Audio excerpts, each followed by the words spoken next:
세상이 알지 못해도 주님이 기억하시는 예배, 우리들의 성령에 불타는 금요일, 우불금에 오신 여러분들을 환영합니다. 샬롬, 반갑습니다. 정말 너무 추운 날씨들이 계속 되고 있는 것 같습니다. 명절은 잘 보내시고 오셨죠? 우리가 명절을 잘 지내고 온다는 것 자체가 우리의 마음속에 따뜻함이 있어야 되고 그걸 전할 수 있는 귀한 시간이 있었던 것인데, 한 주 만에 엄청나게 추운 추위가 계속 달려 들어오니까 다른 걸 생각할 겨를이 없었던 것 같아요. 자, 그럼 오늘도 웨슬리 목사님의 말씀을 통해서 우리의 마음이 좀 더 따뜻해지고 넓어지는 아름다운 시간이 되었으면 좋겠습니다. 자, 오늘 말씀 나눠보겠습니다. 오늘 말씀은 하나님 없는 삶에 대하여입니다. 하나님 없는 삶에 대하여. 에베소서 2장 12절 말씀이지요. 그때의 너희는 그리스도 밖에 있었고 이스라엘 나라 밖에 사람이라. 약속의 언약들에 대하여는 외인이요 세상에서 소망이 없고 하나님도 없는 자이더니. 아멘. 이방인들에 대한 이야기들이죠. 이방인들에 대한 이야기. 사실은 웨슬리 목사님이 이 이야기를 시작을 하면서도 이 이야기에 하나님도 없는 자라는 요 말은 이 세상의 무신론자들이라고 번역하는 것이 맞겠다라고 이제 이야기를 하면서 시작을 합니다. 왜냐하면 하나님 없는 그 사람은 없거든요. 이 세상에 하나님이 없다라고 얘기하는 것은 뭐 좀 말이 안 되는 거잖아요. 예수를 믿지 않는 사람들이 할지라도 그들의 마음 가운데 하나님이 계시죠. 이 세상에 하나님이 없다. 이게 참 부정적인 말이지만 사실 무신론자들이 얘기하는 이 하나님이 없다라는 이것은 하나님과의 교제가 전혀 없다라는 것을 이야기하는 것, 그 이상의 것은 의미하지 않는다는 얘기예요. 하나님은 어느 곳에나 계시기 때문이죠.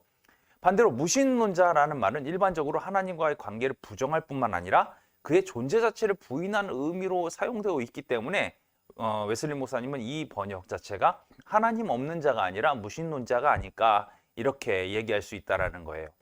그러면서 하나님 없이 사는 사람들, 이런 사람들은 어떤 모습일까? 이것을 참 재미있는 예화를 통해서 시작을 하십니다. 한번 얘기를 들어보세요. 아주 오래된 나무 한 그루가 밑동이 완전히 잘려버린 채 반으로 딱 쪼개졌어요.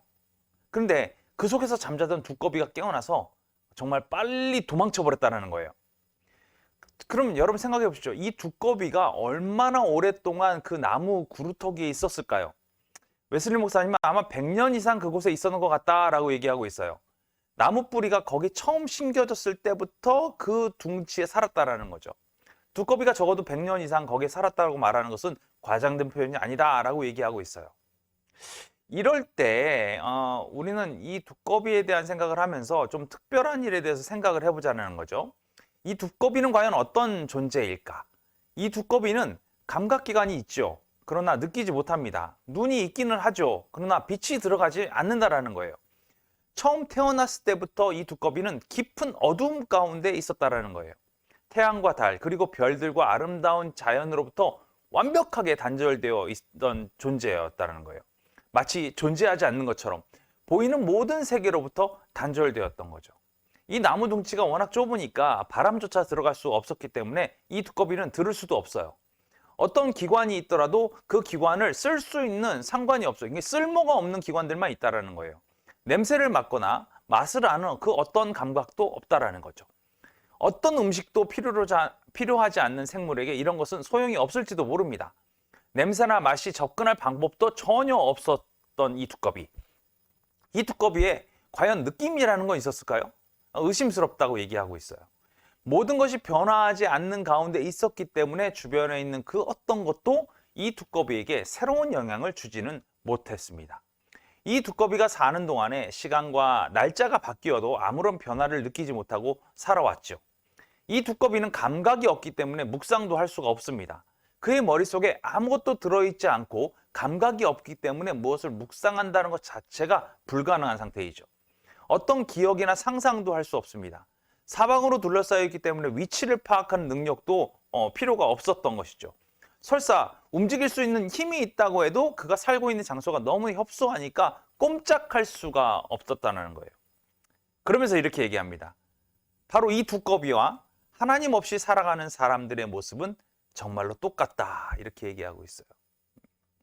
그가 아무것도 모든 걸 갖고 있지만 그 모든 걸 갖고 있는 것 자체가 아무런 소용이 없는 상태인 것. 이것이 지금 이 두꺼비와 똑같다고 얘기하는 거죠. 그러니까 웨슬리 목사님 무신론자 혹은 하나님 없는 사람이라고 말할 때 이런 사람을 지칭하는 것이 아니라 실질적인 무신론자, 즉 하나님을 생각하지도 않고 하나님을 알려고 하지도 않으며 하나님과 교제하지도 않고 지금 우리가 방금 얘기한 것처럼 이 두꺼비처럼 하나님과 그리고 보이지 않는 영적 세계와 어떠한 관계도 맺지 않는 사람들, 이 사람들을 뜻하는 거라는 거예요. 이런 사람들은 보이지 않는 영적 세계에 대해서 두꺼비와 똑같은 태도를 취하고 있습니다. 무슨 얘기냐면 전혀 관심이 없는 거예요. 그것을 느낄 수 있는 상황이 있다 하더라도 필요가 없는 거죠. 두꺼비에게도 분명 생명이 있었어요. 그러나 동물의 삶을 유지하는 데 필요한 내적인 그리고 외적인 부분들도 가지고 있었어요. 그리고 순환을 일으키는 적절한 체력도 분명히 있었습니다. 살아있는 생명체예요. 그런데 정말로 이 무신론자의 삶도 이와 동일하다는 거예요. 그거 아무것도 필요가 없이 사는 거예요. 그러나 전능하신 성령의 능력이 그에게 역사하실 때 그 마음의 완고함은 무너지고 모든 것이 새롭게 되는 거예요. 그는 하나님 아버지 앞에서 의로운 예수 그리스도가 자신의 변호자가 되어주시고 그의 피로 우리가 죄의 용서를 받고 구속함을 입었다는 사실을 그는 알게 된다는 거예요. 그는 예수의 피로 인해서 지성소로 나가는 새로운 길도 볼 수 있게 됩니다. 그리고 그의 빛은 이제 더욱더 밝게 빛나 한낮의 광명까지 이르게 된다는 거예요. 같은 은혜로 인해서 이전에 귀가 있었지만 듣지 못했던 것을 이제 어떻게 됩니까? 듣게 되는 거예요. 죽은 자를 살리고 부활이시고 생명이신 그분의 목소리를 이제 들을 수 있게 되는 거죠. 그는 이제 더 이상 그분의 초대와 명령, 약속과 경고에 대해서 귀를 막지 않고 그분의 입에서 나오는 모든 소리를 즐겨 듣는 상태가 되는 거예요. 그리고 그 말씀으로 자기의 모든 생각과 말과 행동들을 지켜나가게 되는 거죠. 동시에 그는 모든 선과 악을 완벽하게 분별할 수 있는 다른 영적인 감각도 가지게 된다는 거예요. 그는 하나님이 얼마나 은혜로우신 분인가 맛볼 뿐만 아니라 또 볼 수 있게 되는 거죠. 그는 예수의 피로 인해 지성소에 들어가게 되며 다가올 세상의 권능을 맛볼 수 있게 됩니다. 그는 예수의 사랑이 그 어떤 포도주보다 맛이 좋고 꿀보다도 더 달달한 것을 이제 드디어 깨달아 알게 됩니다. 그는 왕의 모든 옷은 모략과 침향과 육계의 향기가 있다라는 시편의 말씀처럼 이 말이 무슨 뜻인지 이제 몸으로 체득하게 되는 거예요. 그는 자신에게 주어진 성령으로 인해서 자신의 가슴 속에 쏟아지는 하나님의 온전한 사랑을 완벽하게 느낄 수 있게 됩니다. 교회에서 말하는 것처럼 그의 마음 안에 하나님의 영이 역사하심을 느낄 수 있게 되는 거예요. 이 모든 은유적 표현들은 넓은 의미에서 믿음이라는 한마디로 나타낼 수가 있습니다. 이 믿음은 하나님의 아들의 이름을 믿는 모든 사람이 누리는 것이라는 거죠. 이런 영적인 죽음에서 영적인 생명으로의 전이가 바로 뭐냐면 거듭남이라는 거예요. 거듭남이란 이 땅의 아담의 모습에서 하늘의 모습으로 세속적이고 감각적이며 악마와 같은 마음에서 그리스도의 마음으로 변화되는 것을 거듭남이라고 얘기할 수 있어요. 여기서 우리는 기독교와 도덕성 사이에 큰 차이가 있음을 알게 되는 거예요. 내적인 변화와 정의, 자비, 진리의 실천과 같은 외적인 행동이 없이는 진정한 기독교란 존재할 수 없다는 것을 우리가 깨달아 알 수 있다는 거죠. 이것은 물론 도덕적인 것입니다. 그러나 그리스도가 없는 정의, 그리스도가 없는 자비와 진리는 그리스도인들에게는 하나님 앞에서 아무런 쓸모가 없는 것이라는 거예요. 즉, 그들에게 새로운 감각, 사상, 정열, 기질이 없다면 그들은 그리스도인이 아니라고 웨슬리 목사님 얘기하고 있어요. 그들이 올바르고 진실하고 자비해야 한다고 해도 그들은 아직도 무신론자에 불과하다는 거예요. 예수가 없다면, 그리스도가 없다면 얘기하는 거예요. 어떤 사람들은 이렇게 말하기도 한답니다. 비록 마음과 삶 속에 어떤 변화가 있더라도 그가 인간의 타락, 칭의, 그리스도의 죽음으로 인한 대속, 그에게 전가된 의에 대한 분명한 교리를 알지 못한다면 거듭남 또한 아무런 의미가 없다라고 얘기한다는 거예요. 저는 웨슬리 목사님은 이것은 인정할 수 없다라는 거예요. 믿지도 않는다는 거예요. 그 웨슬리 목사님은 자비하신 하나님이 사람들의 생각보다 그들의 삶과 성격을 더 중요하게 보시고 있다라고 얘기하고 있어요. 하나님의 우리의 생각의 명료함보다 마음의 선함을 더 존중한다고 웨슬리 목사는 믿고 있다는 거예요. 만일 사람의 마음이 하나님의 은혜와 성령의 능력으로 겸손하고 온유하며 하나님과 사람들에 대한 인내의 사랑으로 가득한다면 그의 생각이 분명하지 않다거나 개념이 혼돈된다고 해서 하나님이 그를 악마가 들어갈 영원한 불못으로 던지실 것이라고는 전혀 믿지 않는다라고 얘기하고 있습니다. 거룩함이 없이는 그 누구도 하나님을 볼 수 있는 사람은 없지요. 감히 더할 것 없으며 다르게 말할 것이 없다라는 거예요. 자, 그렇다면 하나님 없는 사람들은 인간의 호의, 덕을 지니고 있어도 아직도 어두움과 지옥의 그림자 속에서 살고 있게 되는 거예요. 이제 우리가 해야 될 것은 이제 단 한 가지예요. 이제 우리의 마음속에 들어진 장막을 거두어 달라고 하나님께 부르짖어야 한다는 거예요. 우리는 이렇게 얘기해야 되는 거예요. 믿지 않는 사람들 다 이렇게 부르짖어야 한다는 거예요. 그의 마음 가운데 어둠이 다 사라지고 이 어둠 속에서 복음의 날에 서광이 우리에게 오게 해달라고 이렇게 이제 부르짖어야 한다라는 겁니다. 웨슬리 목사님의 이 설교를 가만히 살펴보면 우리는 참 어찌 보면 예수님 없는 도덕성을 추구하고 사는 사람들일 수도 있어요. 많은 사람들이 그것이 온전하다고 얘기하고 있죠.